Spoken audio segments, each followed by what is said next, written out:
I guess it's time for the wrap-up.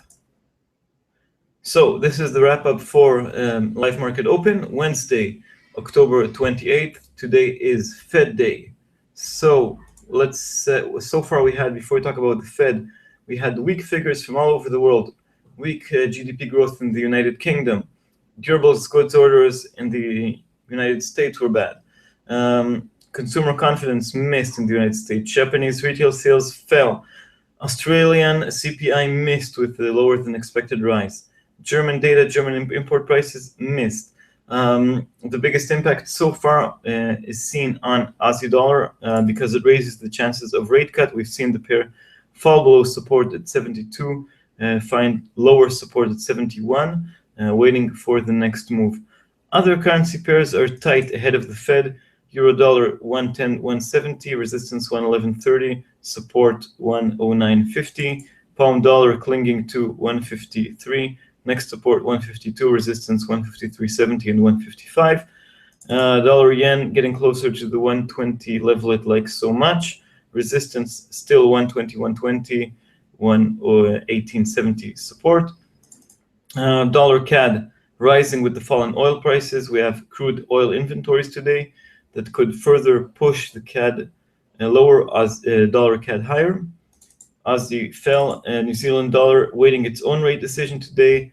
Many expect no cut from the RBNZ, but it's an open question. 67 is support, further support 66, 67.70 is resistance. And now let's talk about the Fed.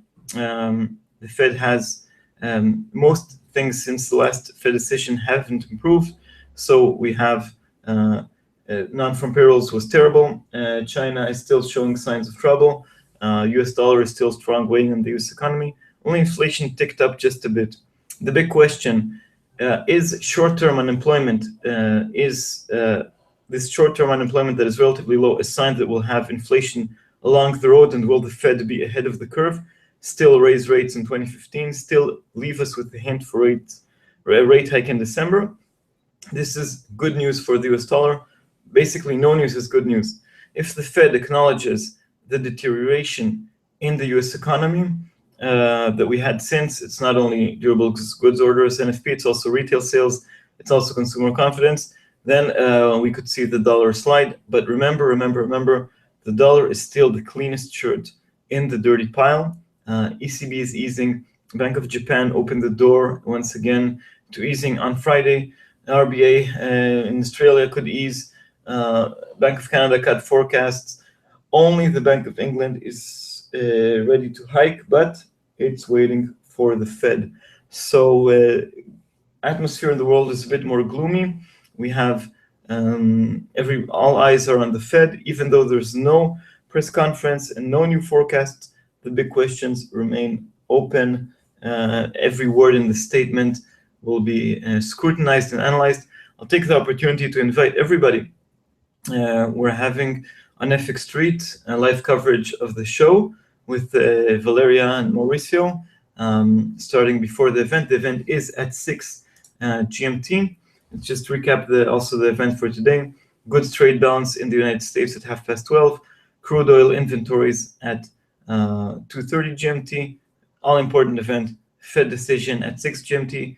2 hours later, we have the RBNZ in New Zealand make its decision.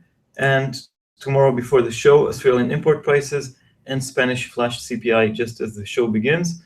All in all, everybody's easing. The Fed could jump along, and if it doesn't jump along, it's more USD bullishness. So that's what's going on in the markets. I thank everybody for coming.